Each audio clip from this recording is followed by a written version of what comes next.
Hello दोस्तों, कैसे आप सब लोग। उम्मीद करता हूँ कि आप लोग अच्छे होंगे, स्वस्थ होंगे, व्यस्त होंगे और मस्त होंगे। क्योंकि मेरा एक ही फंडा है कि बच्चे लोग स्वस्थ रहिए, व्यस्त रहिए और मस्त रहिए। और आप देख रहे हैं पीके हैप्पी क्लासेस। और आज हम लोग बात करने वाले हैं 10th के सिलेबस के बारे में। तो आइए देखते हैं कि 10th का सिलेबस क्या क्या है, उस अनुसार से उसमें अगले नेक्स्ट वीडियो से उस पर चर्चा करेंगे, पढ़ाई करेंगे। तो देखिए कि पहला हम लोग विषय की जानकारी बहुत सारा बच्चों को देखते हैं कि सिलेबस अगर पूछ दिया जाए, पाठ्यक्रम पूछ दिया जाए कि क्या क्या, उसको पता ही नहीं रहता है कि मेरा सिलेबस क्या है। जब तक कोई भी काम करने के पहले पिछले वीडियो में बताया था तो उसके बारे में अच्छी तरीके से आप जानकारी ले लीजिए, तभी आप सफल होइएगा, सक्सेस होइएगा।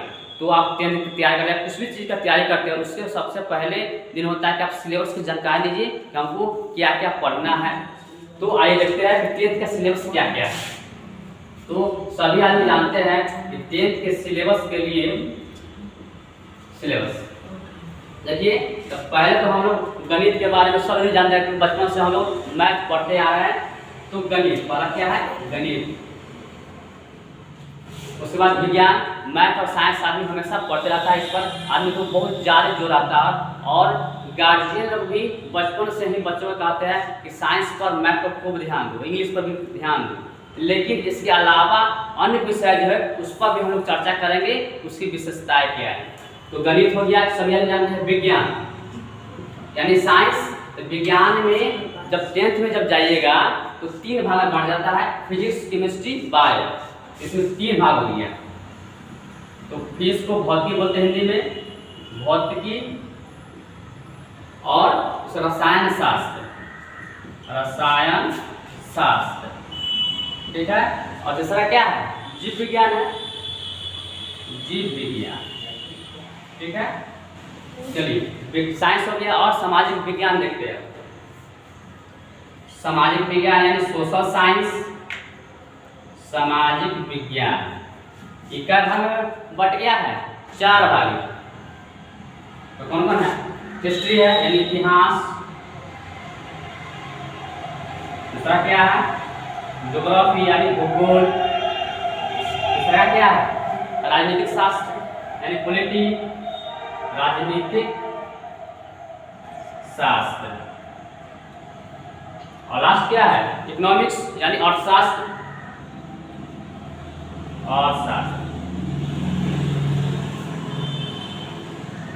इसके अलावा और बताइए, सामाजिक विज्ञान हो गया। चौथा क्या होगा, हिंदी।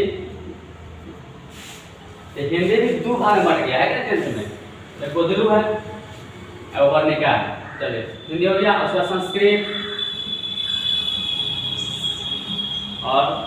और क्या है, लास्ट बच गया अंग्रेजी। जब 10th में अंग्रेजी का नंबर नहीं जुड़ता, यानी 500 का क्या होता है, एग्जाम होता है। ये गणित में 100 नंबर कराएगा, विज्ञान भी कराएगा 100 नंबर कराएगा, समाज विज्ञान भी 100 नंबर कराएगा। यानी सामाजिक विज्ञान जब क्वेश्चन आएगा तो चारों किताब से इसमें क्वेश्चन डाला हुआ रहेगा। और हिंदी है, इसमें 2 पार्ट है, गोदरू है, वर्णिका है, और संस्कृत और अंग्रेजी। अंग्रेजी का नंबर नहीं जुड़ता, लेकिन पढ़ना जरूरी, पास करना अनिवार्य। देखिए, तो मैथ और साइंस में बच्चों बचपन से ही क्या खूब ध्यान देते हैं, और गार्जियन भी खूब ध्यान देते हैं, कहते हैं कि खूब मैथ साइंस पढ़ो। मैथ साइंस की वैल्यू बताते हैं कि बहुत उसका वैल्यू है कि नहीं। वैल्यू सभी विषय का, ये नहीं है कि वैल्यू नहीं है। सभी विषय का अपना अपना बहुत कम ध्यान देते हैं। आदमी को माइंड मेकअप रहता है कि साइंस और आर्ट्स, साइंस क्या है, उच्च है, और आर्ट्स क्या है, निम्न है। तो ये समाज विज्ञान आर्ट्स विषय आ जाता है। आर्ट्स विषय ये जरूरी नहीं है कि निम्न है, हर एक विषय का महत्वपूर्ण। अगर एक विषय में अगर शिक्षक हम लोग नहीं पढ़ा, अगर हिंदी नहीं पढ़ाएंगे तो हिंदी में भी क्रॉस लग जाता है, लगता है कि नहीं, जरूर लग जाता है। तो समाज आर्ट्स विषय के बारे में कुछ जानिए, या फिर आर्ट्स में आदमी ध्यान क्यों नहीं देता है। अच्छा, एक चीज गौर करने वाली बात है कि गाँव घर में भी और बड़े बुजुर्ग से अगर बात करिएगा, आप किसी से बात कीजिएगा, या घर पर पापा के साथ कोई गेस्ट वगैरह आ गया तो कभी भी आपसे ये नहीं पूछेगा कि अल्फा क्या होता है, बीटा क्या होता है, और sine theta, cos theta, algebra, trigonometry, इस सब के बारे में मैथ के जो भी चैप्टर हम लोग पढ़ते आ रहे हैं, इसके बारे में कभी सुने हैं कि बात करते हैं। जब भी बात करेंगे तो किसके बारे में? सामाजिक विज्ञान से ही बात करेंगे, जीके से ही बात करेंगे, जनरल नॉलेज से ही बात करेंगे और उससे पूछेंगे। ये बहुत बेहद जरूरी है कि नहीं? तो सामाजिक विज्ञान जीके जो होता है, जनरल नॉलेज जो होता है, हम लोग का हर समय हर जगह क्या होता है, जरूरत इसका पड़ता है। कहीं भी चल रहा है तो किसी की मानसिक योग्यता, मेंटल अगर मानसिकता को सोचना है कि किस तरह सोचता है, कितना वो तेज है, तो इससे ही जांच करते हैं। इसका महत्व है कि नहीं? बहुत महत्व है। इससे किसी बारे में दिमाग कितना तेज है, किसी के बारे में मानसिक योग्यता जांचते हैं, किससे? तो जीके से जांचते हैं। और मान लीजिए कि अगर गाँव में पूछ देगा कि बिहार के मुख्यमंत्री तो सभी अभी जानते हैं, नीतीश कुमार है, राज्यपाल के बारे में पूछ देगा तो राज्यपाल कौन है? अभी फागू चौहान जी है कि नहीं? इसमें अंतर बोला कि अंतर क्या है कि सब हम लोग इसी से में ना पढ़ने वाले हैं। तो मुख्यमंत्री और राज्यपाल में क्या अंतर है?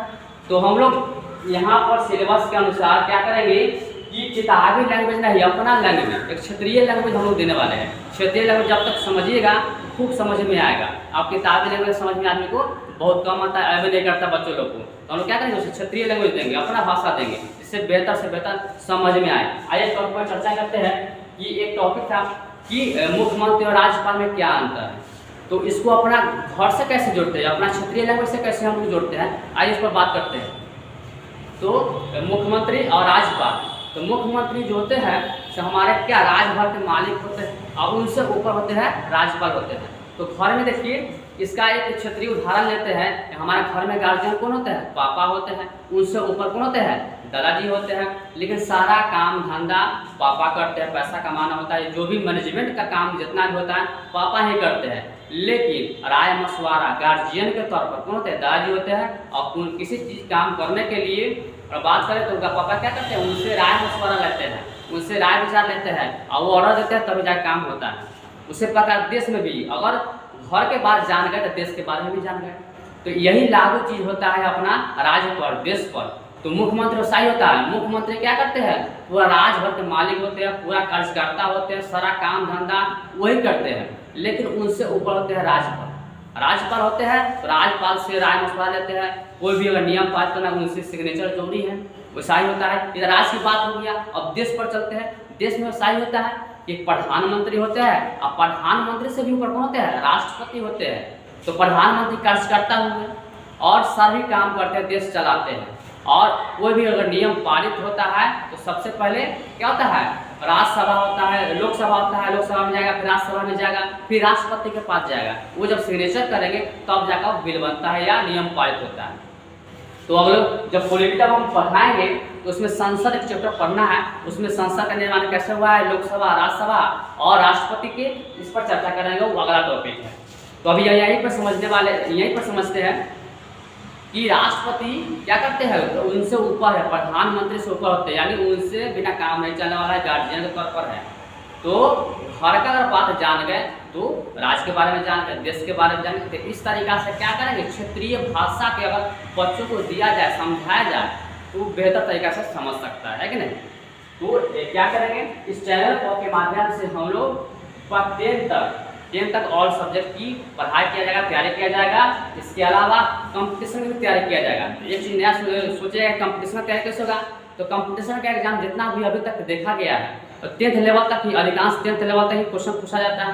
और 10th तक अच्छा तक पढ़ लिए, बेसिक मजबूत हो गया, 10th तक एकदम बेहतर ढंग से पढ़ाई लिखाई पर भी विद्यार्थी कर लेता है, तो कंपटीशन जब तैयारी करेगा उसके बाद उसको ज़्यादा परेशानी झेलने की आवश्यकता नहीं है, लगभग उसको तैयारी हो जाता है। उसमें देखिएगा यही जितना क्वेश्चन पूछता है, ये थोड़ा है कि कंपटीशन में जाएंगे तो हिस्ट्री नहीं पढ़ना पड़ेगा, सभी इसी में से आता है। यानी 10th तक पढ़ना अनिवार्य, अच्छा ढंग से पढ़े, बेसिक अगर कंप्लीट हो जाता है तो आपका कंपटीशन में तैयारी हो जाएगा।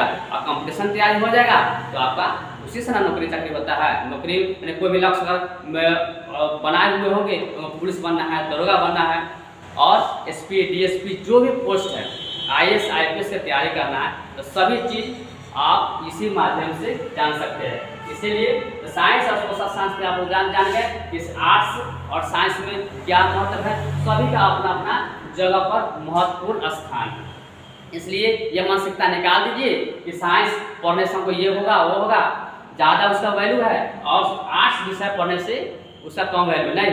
आर्ट्स विषय भी देख रहे हैं कि आर्ट्स विषय नहीं पढ़ते हैं, जनरल जो पता नहीं है, तो पढ़ा लिखा व्यक्ति भी क्या होगा? बुरा बन जाएगा, कहीं से भी उसको बुरा बना देगा।